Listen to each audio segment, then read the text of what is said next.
Most of us grow up thinking that there's this person out there for us, that we will meet her and she's our soulmate. She's destined to be with us. She's the one. And then we go through life judging people based on the one. And we tend to not accept the other ones because we're waiting or hoping that this is the one. Now, let's get beyond whether the one or a soulmate exists. This is not an episode about that. We're going to accept that there is a soulmate out there, that the one does exist. And now we have to go deeper into this person. Who is this person? And where did you get this idea of this person? Let's take a look at some global numbers. So in order to find the one, we need to filter out the other ones. There's roughly about 8 billion people in the world. Roughly 50% of those people are women. So we're talking about a 4 billion women population in the world. So just for the purpose of simplifying this, that means that your soulmate is 1 out of 4 billion. Those odds are impossible. The likelihood of you meeting this person is just absolutely almost non-existent. So let's filter out some of these 4 billion women. Let's say that your soulmate is between the ages of 25 to 35. That is about 600 million women that fit that age range in the world. Let's filter it more. Let's say that your soulmate lives in the United States. There's roughly 167 million women in the United States. And if you apply the age range filter, that leaves us with about 20 to 30 million women that fit your age range that live in the United States. That means that just filtering it out by country, you still need to go through 20 to 30 million women in order to find your soulmate. But if you believe in the one, I want to make this fair for you. Let's filter it more. So you live in Texas, let's say. Texas has about 15 million women. Out of those 15 million women, if you apply the age filter, that leaves you with about 5 to 6 million women. Still, you have to go through all of them, meet all of them to determine who is your soulmate. And we could keep filtering this down, but you get my point.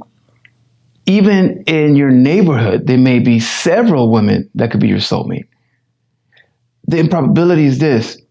What are the odds that you happen to live 1 minute away or next door to your soulmate? What are the odds that your soulmate went to your school? What are the odds that your soulmate was at your job? That's where you met her. The odds are pretty improbable. So I say all of this to say that sometimes we get stuck thinking that the one is our ex, that the soulmate is about to come into our lives. And we are missing so much life for thinking this way. Because if you were just to let go of this idea of soulmate and the one, you open yourself up to huge possibilities, because now you can start accepting people for who they are, with their good things and their flaws, and you choose them to be your soulmate. This is my challenge to you. Stop looking at the world locally. The world is huge. You probably won't get to go all over the world in this lifetime. And to meet your soulmate out of 4 billion women, you would need several lifetimes to do so.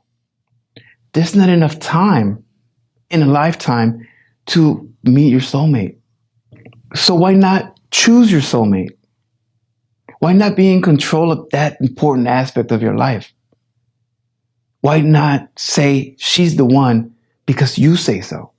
So if you're sitting there thinking that your ex is the one, or that one day this magical person is going to walk in your life and make it all happy, I'm going to tell you another story.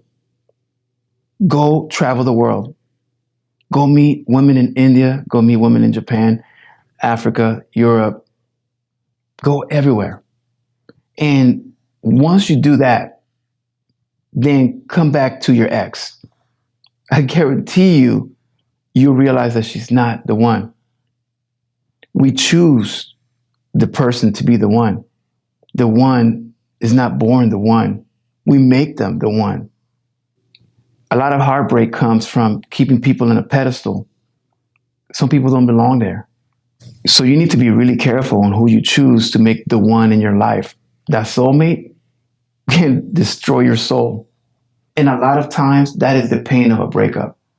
Thinking that the one got away when really there's other ones. The odds of your soulmate living in your city, living in your neighborhood, just being a person that grew up with you or that worked with you or that you encountered somewhere at the mall in your local town, it's very improbable. The odds that you went to a bar and met your soulmate are pretty much none. I'm sorry to break it down to you like this, but this is the way I talk to me about these things. Here's some quick facts. Shark bites are 1 in 3.7 million. You are 171 times more likely to get bitten by a shark than to find the one. There are roughly 800 billionaires in the United States. You have a better chance of becoming a billionaire than to find your soulmate. Get to work on the right things.